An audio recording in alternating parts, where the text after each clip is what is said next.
Good morning students हम stack पढ़ रहे हैं. This lecture is the continuation part of the previous lecture. So before this lecture you have to watch the video of definition of stack and representation of stack part 1. Part 1 में बेटा हमने discuss किया था stack की definition, representation of stack two types की थी. One is array representation, another is linked list representation. Right. So बेटा अब हम पढ़ेंगे ऑपरेशंस ऑन स्टैक के जो ऑपरेशन है बेटा टू टाइप्स के होते हैं. One is push operation, another is pop operation. So सबसे पहले बेटा हम पुश ऑपरेशन के बारे में पढ़ते हैं. पुश ऑपरेशन बेटा क्या होता है. सपोज ये हमारी कोई भी स्टैक है, इसका जो मैक्सिमम साइज है max STK is 6 and we have 4 elements here. Element 1 A B C and D and top of this stack is 4. Push operation को बेटा हम इंसर्ट ऑपरेशन भी कह सकते हैं और इंसर्शन इन स्टैक भी कह सकते हैं. This is also called insertion in a stack. Push मतलब पुश करना, इंसर्ट करना. राइट. सो देखिए जैसे हम एलिमेंट पुश करते हैं बेटा तो जो टॉप एलिमेंट है वो किससे इंक्रीज होता है, टॉप प्लस 1 से. ये आपको बेटा previous lecture definition and types of stack part 1 में अच्छे से क्लियर हो गया होगा. जिन्होंने नहीं बेटा वीडियो वॉच की है पहले प्रीवियस वीडियो वॉच कीजिए. Part 1 definition of stack and types of stack. After that आपको बेटा ये कंसेप्ट जो है अच्छे से क्लियर होगा. सो बेटा अगर हम D के बाद एक और एलिमेंट इंसर्ट करते हैं, suppose we want to insert an element E, then top बेटा क्या हो जाएगा मेरा, top will be top plus 1, that is top plus 1 is 5. Right. और अगर हम 6th एलिमेंट भी एक और इंसर्ट कर देते हैं F, तो टॉप क्या बन जाएगा मेरा, top is top plus 1, that is top now becomes 6. Right. And after F if we want to insert an element G, तो हम इंसर्ट नहीं कर सकते. क्यों, क्योंकि max of STK that is stack का मैक्सिमम कितना है 6. तो इस टाइम पे हमारे पास कौन सी कंडीशन आएगी, condition of overflow.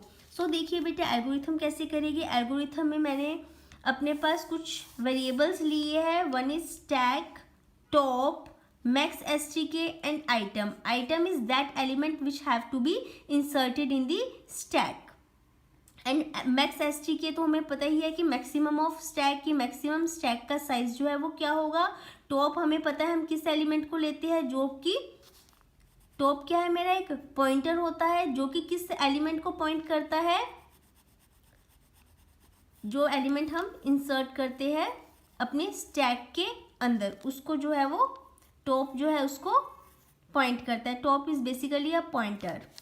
Right. So step 1 में देखिए अगर जो मेरा टॉप है मैक्स STK के इक्वल है, ये वाली कंडीशन लीजिए. जब मैंने F इंसर्ट किया था तो टॉप मेरा क्या हो गया था 6 और मैक्स STK क्या था 6. अगर मैं इसके बाद भी पुश ऑपरेशन लगाती हूँ, मतलब कुछ इंसर्ट करना चाहती हूँ, तो क्या इंसर्ट हो सकता है, नहीं. कौन सी कंडीशन आएगी, ओवरफ्लो, और मेरा प्रोग्राम क्या हो जाएगा, यहीं से एग्जिट हो जाएगा.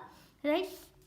और अगर मेरे पास टॉप मैक्स STK के इक्वल नहीं है, यानी कि टॉप मेरा पहले जहाँ पे D पोजीशन पे था, टॉप 4 था पहले, वहीं पर ही है, तो मैं एलिमेंट इंसर्ट कर सकती हूँ. जैसे ही मैंने एलिमेंट एक और E इंसर्ट किया, टॉप क्या हो गया मेरा, टॉप प्लस 1.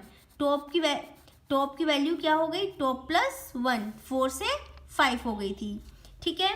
फिर बेटा क्या करना है मुझे, जो मेरी आइटम होगी वो मुझे कहाँ इंसर्ट करनी है, टॉप में.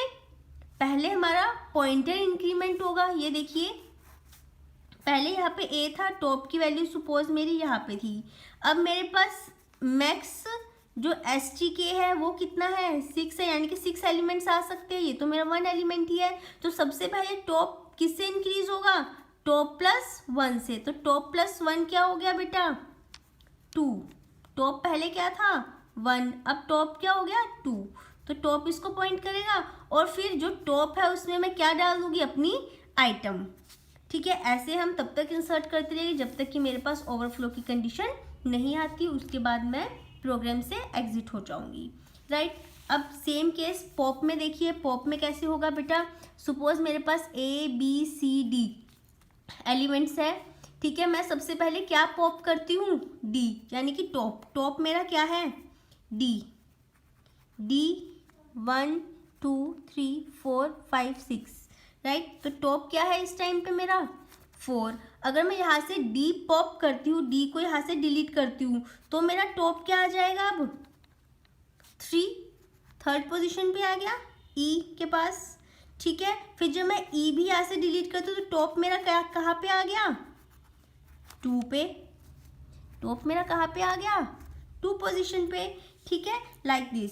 सो अगर मेरा यहाँ पे कोई भी एलिमेंट नहीं है, ये भी मैंने डिलीट कर दिया, ये भी डिलीट कर दिया, कोई भी एलिमेंट नहीं है, ठीक है, यानी कि जो मेरा टॉप है वो क्या हो गया 0, किसी भी एलिमेंट को पॉइंट नहीं कर रहा। टॉप मेरा 0 है या फिर टॉप मेरा जो है वो नल है, मतलब कोई एलिमेंट नहीं है।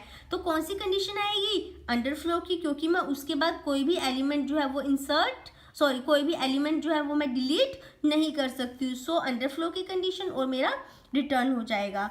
उसके बाद क्या करना है मुझे, अगर मेरी ओवरफ्लो की कंडीशन नहीं है, यानी कि कोई ना कोई एलिमेंट एक है इसके अंदर, तो क्या करेगी, स्टैक ऑफ टॉप को मैं किस में डाल दूंगी, आइटम में, ठीक है। आइटम में डाल के उसको पॉप कर दूंगी, और जो टॉप था मेरा, टॉप क्या हो जाएगा, टॉप -1। जैसे सबसे पहले हमने यहाँ से डी रिमूव किया था, टॉप मेरा 4 था, और डी रिमूव करने के बाद टॉप मेरा क्या आ गया था 3, टॉप इक्वल्स टॉप -1। और ये तब तक करते रहेंगे जब तक कि मेरे पास जो टॉप है वो नल नहीं हो जाता, तब तक हम एलिमेंट्स को पॉप कर सकते हैं। सो बेटा ये थे हमारे push and pop operation in array representation of stack. Thank you.